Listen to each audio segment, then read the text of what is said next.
Going to marketing side, we could talk a lot about different things here. Where do you want to go specifically? I know you want to talk about trackable marketing. I have a couple of notes on influencers as I spoke with someone just this week about that topic. But start us off. Okay, well, I have experiments on the screen because so many operators that I've talked to over the years and I continue to talk to they have a marketing plan, but they don't know if the money they're spending actually has a return on that investment. They have no idea when they do some kind of a radio ad or anything else, whether it's actually working. Oh, this elevates my brand. And, hopefully people driving to work will hear about my restaurant and they'll come in. But unless they walk in the door and say, hey, I heard you on the radio, you'll never know if there was a return on investment. We're talking about thousands of dollars. So much marketing is an experiment because unless you can track it, unless you know where the customers are coming from and how much the return on that investment is versus the cost of that marketing vehicle, it's like you're throwing money out the window. Okay. So no experiments, trackable marketing only. I built strategic relationships with businesses. Whenever I started a new restaurant, I did this all the time, and it related to cash cows. We talked about that a few minutes ago. But I introduced myself to other busy businesses. They weren't restaurants, but they were perhaps dry cleaners, retail stores, movie theaters, that kind of thing. And I sat in parking lots quite a while back in the day, and I counted traffic going in and out of these places. And I only wanted busy places that had lots of customer traffic. Introduced myself to the owner or the manager, and I said, hey, I'm Roger. I'm opening a new restaurant. Would you be interested in giving something absolutely free to your customers that have value? And if you do send me that business, then I'm going to give you trade in the restaurant for every dollar that you drive in the door.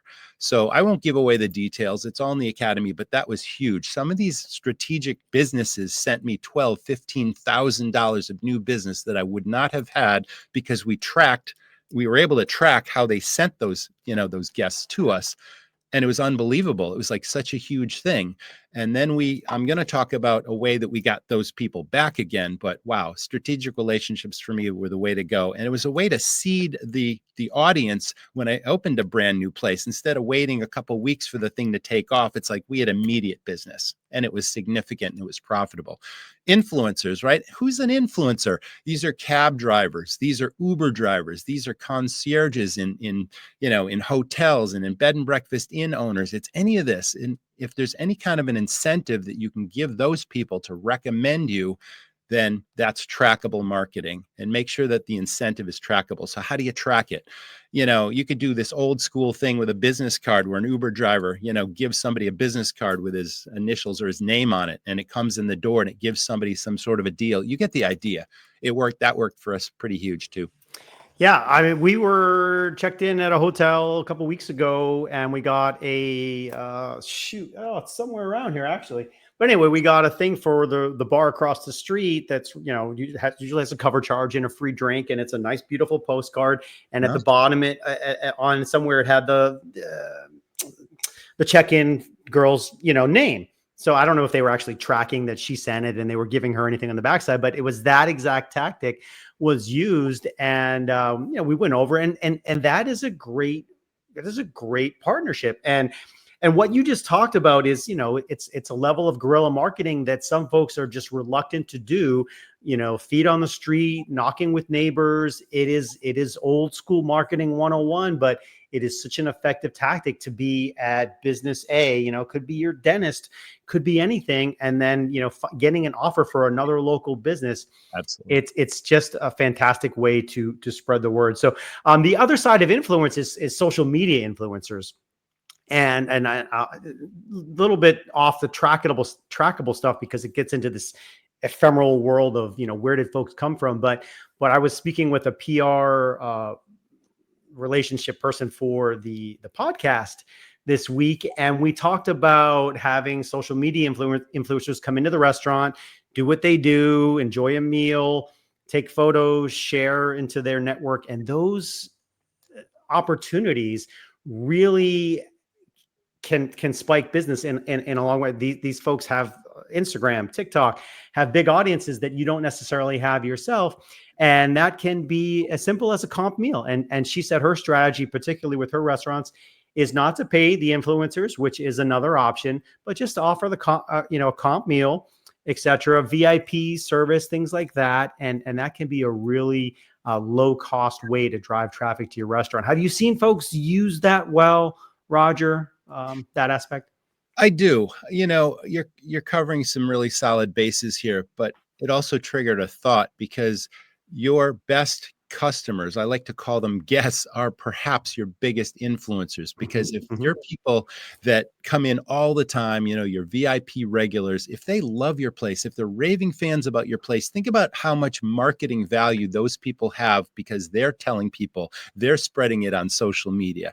And that's all about the service you provide your guests. If you do such a better job of delivering amazing food and amazing service and just creating this atmosphere where people just gravitate to, then it spreads like wildfire. And I learned 30 plus years ago, the most effective, the most cost effective marketing is absolutely free. And that is word of mouth. That is Hmm. referrals. That is influencers without paying for it.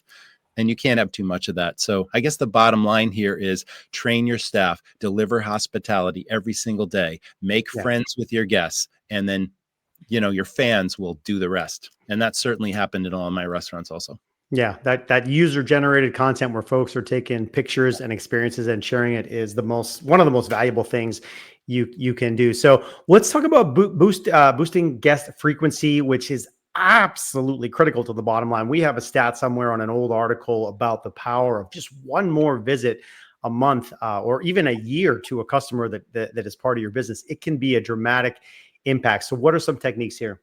So it's this sort of a term you've heard called the lifetime value of a customer. And think about how much more cost effective, how much easier it is to get repeat business versus always looking for new customers. And there's nothing wrong with getting new business in the door. We want that. But the real value is getting repeat business from our regulars and increasing those visits. So there's plenty of ideas here to unpack. So let's move on. Off for a second. Yeah, do we have yeah, you jumped to team building. Did I go ahead. I'm sorry. Is that, am I in the right sequence? You are. Yeah, absolutely. So the Go ahead. the main point here is your team are the foundation of your business, and they're either making friends and giving your guests lots of reasons to come back, or they're sending them to the competition. And that's why we only want to recruit A players and move our B players to become A players. Look at this crew. And I say this all the time, it's become a cliche, but you wish you had 20 more people like this because they're engaged, they're knowledgeable, they have great personalities, and they're making friends and they're giving amazing experiences in your restaurants. And that is the most powerful thing. You cannot have anything less than a stellar team if you want repeat business. So they're the number one influencer in my book, your team and your guests. Those two sides, if you got both sides of that stool, that's a powerful formula. Okay, so it's all about daily training and pre-shifts every single day and strategy sessions and just giving people the philosophy of what hospitality is really about.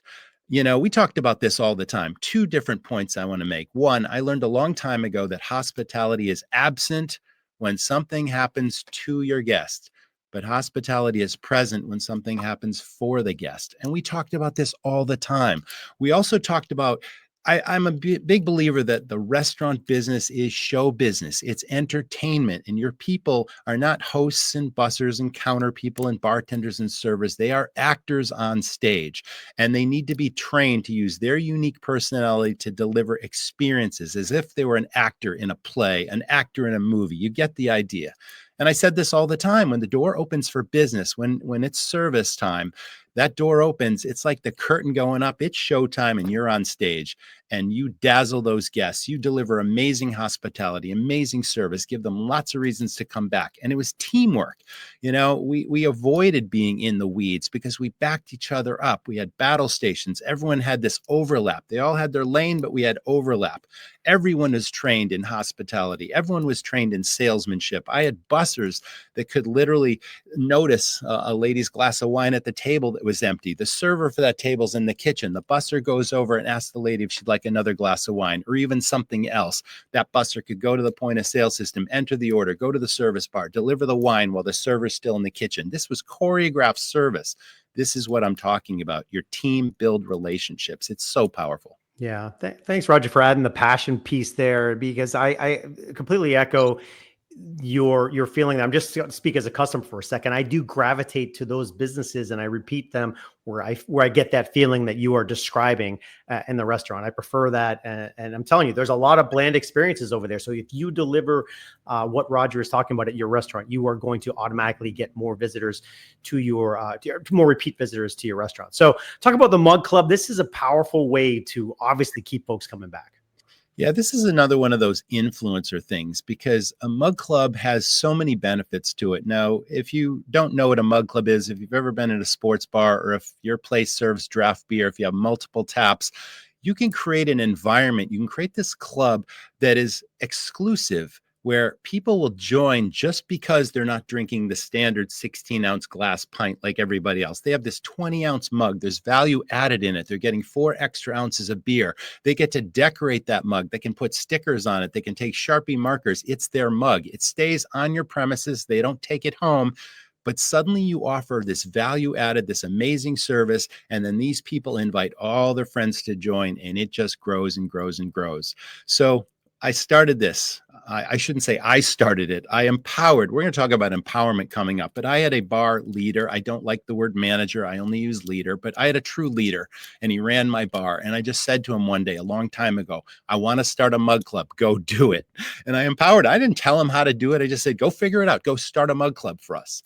And I'll give you an incentive for every mug you sold. So he brought in 25 mugs. I've told this story before. Sold them out in like the first day. He was he was really great with the guests. Everybody loved him. He had a following, but he could talk to people, right? And then he built this amazing rack over the bar. And this is an actual photograph from many years later as he grew that club. So when I sold that place in 2014, that original 25 mugs that he had sold turned into 1,200 mugs, 1,200 mugs. I'm pretty sure we had the biggest mug club in the state of Maine. And every single person that bought a mug or renewed their mug the next year paid, I think, $60 at the time, times 1,200. That was over $70,000 in cash that came in the door. I'm not suggesting that everyone here can build a club to that size, but what could you do with an extra $5,000, $10,000, $20,000 or more? And it's free and clear cash. Why is that? Because you can get a sponsor to pay for all the mugs. They'll put their logo on the mugs. They'll print custom t-shirts for your mug club members. They'll put their logo on the t-shirts. You'll promote them within your bar, your restaurant. And the bigger your place is, the more you can get to pay for this stuff. But it doesn't have to cost you any money. So here's all this money coming in the door, and all you have to do is give great service. It still amazes me to this day how my bartenders got to know so many of these people by name and the service they provided with this big bell behind the bar. And whenever a mug club person came through the door, they were instantly recognized and the bell would ring, ding, ding, ding, and then they'd walk through the crowd. And the bartenders knew what their favorite beer was. And that beer was poured before that person even got to the bar. And if the bar was filled, which it was most of the time, the bar actually, the people in the bar actually passed this person's mug through the crowd so that they could get their beer. Where do you see that kind of service? It was unbelievable. So it's no wonder that it grew and it grew. People renewed automatically online. It was a seamless process and they got so much value added. They got treated like VIP kings. We had a mag stripe card that allowed them free access to every one of our live performances. We did rock bands 2 and 3 nights a week and we'd charge $10, $15 cover. Well, the Mug Club members got in for free. We'd have a line out the door with the velvet rope like you're going to a club, and the bouncers, right, our security team would recognize the Mug Club members and they'd cut the line. They'd open the red velvet and these Mug Club members would walk in like the rock stars that they were. Yeah. And that's powerful stuff. That's like marketing. But the biggest hook of all the Mug Club is the increased visits. So people may have come into my restaurant and my bar maybe twice a month before, if I was lucky. 3 times a month would be amazing. And then suddenly when we started this Mug Club, they're coming in 3 and 4 times a week. It was amazing. Really crazy. Yeah, well, I'm glad you made that point right at the end, because I was going to layer that in, that everything you said is perfect. But really, the main thing is, if I have a choice of going to Roger's restaurant or some other place, where am I going to go? I'm going to go to the place where I have the mug sitting up there, where I'm getting treated like that, and I'm getting more beer. So yeah, it's obviously going to gravitate to pull folks in more times. So it's a really great recipe all around for success. And like you said, not everybody can implement it maybe to big scale, but I know someone listening right now can use this to and hopefully it's sparking some ideas to generate some money. So we have a question. We'll probably Hook, Jam, is what it is. I love that word hooks, yeah. because as you can see, you got this big rack over the bar. And if you display it properly, that's called merchandising. It again sells itself. So you've got influencers selling the mugs, friends, family. Hey, this is an amazing thing. But then people see it and it's like, wow, that's cool. I want to be part of it. And then they just walk up and say, how do I get a mug? And it just happens organically. It's so powerful. Yeah, there's a question about ideas for small restaurants. So hang in there. A couple of stuff that's coming up is going to be applicable for you as well. So keep tune in, but we'll think of some more stuff as well. But I think these next few slides are going to hit for everybody as well. Roger, this one's always fun. I've seen different variations of this, but this is easy and effective. If you can run through this one kind of quick. Yeah, if you haven't seen this before, I knew that if my team were delivering hospitality, then we'd win guests and keep them loyal. And I knew that if we had great food and drink and a really cool ambiance, but we took those things for granted because those were the things that were important to just do. But I wanted to make sure that we got people back again, in the restaurant, especially when I opened a new restaurant. I always did this because I wanted to not only get them in the first time, but I wanted to make sure they came back again. And then I thought, if I got you twice, I got you for life. There's that lifetime value of the guest. So this idea came about. It was at a convenience store, and I'm standing in line, and there's a person holding up the line because they can't decide which one of those colorful scratch-off lottery tickets they're going to buy. There's orange ones and yellow ones, and there's sweepstakes this and jackpot that. And it's like, oh my God, what are the choices? I want to win $1 million, Not that the scratch-offs were the big jackpots, but people get addicted to this stuff. And a long time ago, I saw it, and I'm like, wow. I'm going to create my own lottery ticket for the restaurant. And it's going to be one of those scratch off things where people pull out a quarter and they scratch it off. And the only difference is every single ticket is going to be a winner because you want those people to come back again. So we didn't randomly just give these out. When people paid their check, you give the server, the bartender gives someone a check presenter, and they go to the point of sale and they close out the check, and then they bring you back your credit card slip to sign, or they give you your cash. After they paid the check, the server, the bartender would say, hey, here's something fun. Here's a lottery ticket. I hope you win. And they would instantly pull out the quarter. The guest would scratch it off. And the first square might say, try again. And then the third time, you won. And what did you win? A cash cow. We probably had 6 or 7 different cash cows. And those lottery tickets were randomly shuffled so that, you got, if you ordered a garlic knot, you got a glacier bowl, you got something else. And people would put it in their wallet or put it under the refrigerator magnet. And then we started tracking those. And here's the kicker on that. For the cost of a cash cow, which was all less than $1, many cases less than 75 cents, right? I talked about this. The average spend many, many, many years ago, because no one came in by themselves. They always came in with, a spouse, a partner, a friend, a party of 3 or 4, but the average spend was $85. Many checks were much higher than that, but the average was $85 for less than the cost of $1 because of that crazy lottery ticket. So it was a hook, right? People loved it. It was fun. And we tracked them and the spending and all that kind of stuff. So scratch and win, sweepstakes, hoopla, make it fun. Yeah, I'm trying to find a quarter on my desk. I don't have one right now, but I love scratching those things. Everybody does. Everybody does. Absolutely. And this, I know it seems old school. Like, shouldn't there be an app for that? And I'm sure there is apps for loyalty and stuff. But really, this I can assure you that this would be effective as today as it was years ago. People love this sort of stuff. And yeah, you do. You stick it in your wallet, you stick it in your card, put it on your fridge for the next visit. It will absolutely work for you. You have an idea here that anybody can implement this one. I mean, again, it doesn't have to be fancy. It doesn't have to be app-based, digital-based. Sometimes we overthink stuff. Keep some receipts, bring it in, get a reward. I mean, what you got? Yeah, so this all started again decades ago when I had multiple restaurants. It's like I wanted to cross promote them. So if you were a fan of this restaurant, I wanted you to try my other restaurants and keep it in the family versus going to the competition.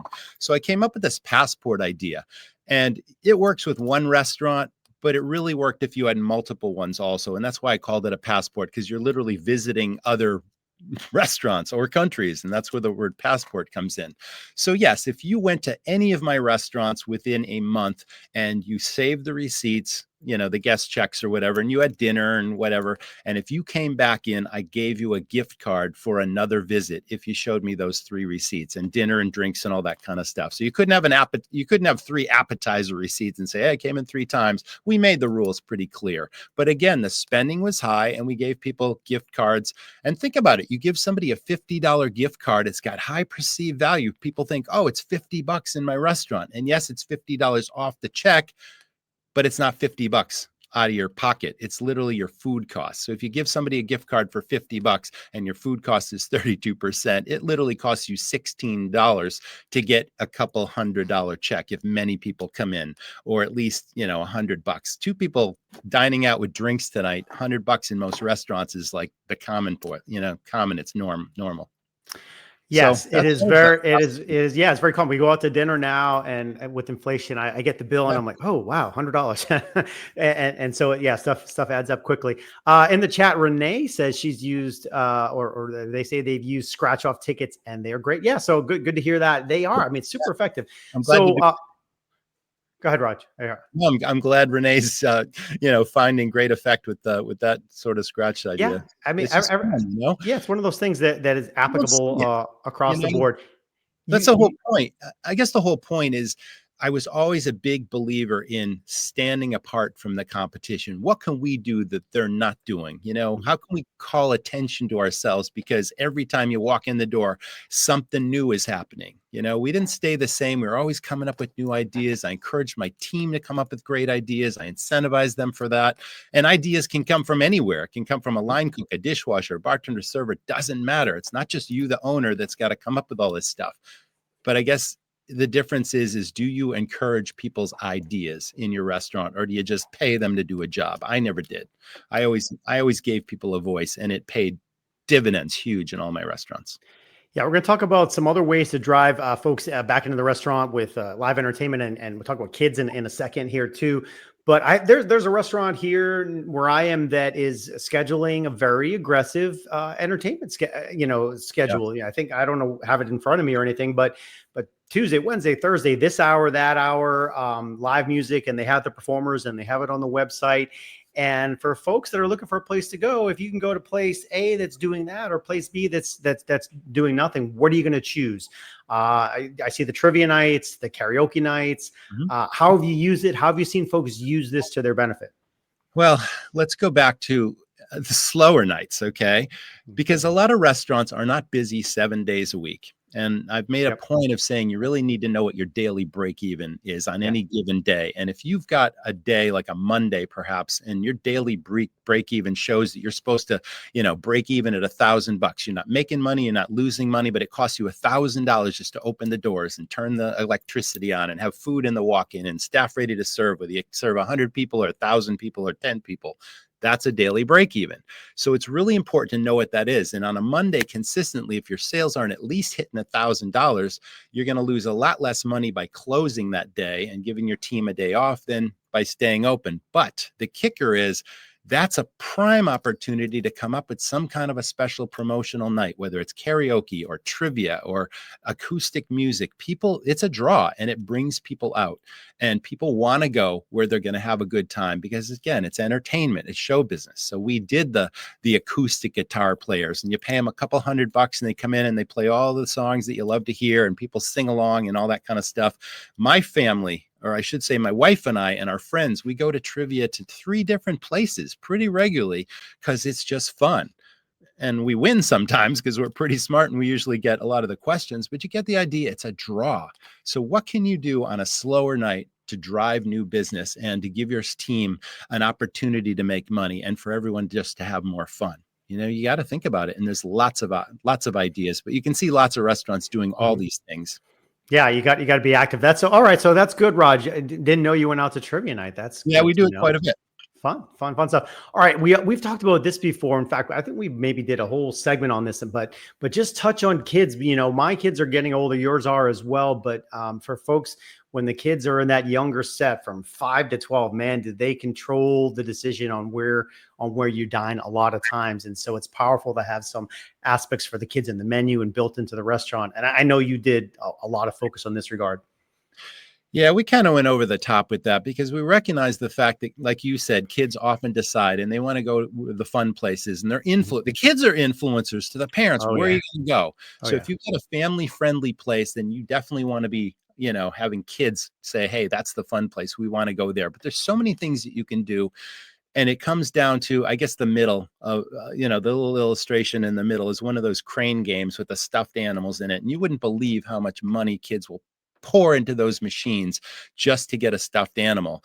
And a lot of restaurants or operators don't know that you don't have to buy those machines. There's a game company in just about every state that will bring them in for you, and you don't have to pay for it. They just take a percentage of whatever the machine takes in, and usually it's 50%. They give you half of the take, and they keep half the take. They maintain the games. They give you a change machine, and the parents are handing those kids $5 and $10 bills because the parents just want to have a fun night out, and they don't want to babysit when they've got to deal with that all the other 6 days of the week, right? So we did everything. We even had a camp counselor because we had a stage when we had the live entertainment, and I paid somebody who was like a camp counselor to create this kids camp thing to entertain the kids. And there was cornhole, and there was all kinds of stuff going on the stage that the kids could have fun. But we also had a huge arcade. We had the crane game, and we had, skee ball, and we had, pinball machines and the whole 9 yards. And you don't have to have a lot of room. If you've got room or real estate for just one of those crane games or the candy crane or whatever, you wouldn't believe how much money that'll bring in alone. And it's an additional profit center. And then we had a diorama. Now, if you've ever been to a carnival, you know what a diorama is. So imagine like a sheet of plywood that's like 8 feet long or 8 feet high or whatever. And you have an artist paint a picture that's on brand or on strategy with your place. Okay, for me, I had a mountain theme. I was at a ski resort. So imagine there's this Matterhorn mountain, and there's face cutouts like at the carnivals, and it's a photo op, and the kids absolutely love it, right? And the parents love it. And then there's social media, right? And now everyone's taking pictures of this cool diorama, and they're sending it to all their friends. They're putting it on Facebook and Instagram. You get the idea, and it's free marketing, but the kids love it too. So we did that. We had a mug club for kids where we had real draft root beer in kids' mugs, and that was a hook, and that drove them in. We had a big giant fish bowl filled with those dumb lollipops, and every kid got a lollipop on the way out the door. We had helium tanks with helium balloons that had our logo on the balloons. We gave every kid a balloon on the way out the door. It was just 3-ring circus. Our place was fun, but the kids loved it. So if you've got a family-friendly place, put your creative hat on, and what can you come up with? But again, it's a revenue driver. Maybe even, have a special kids night on your slowest night, whatever. We did it all.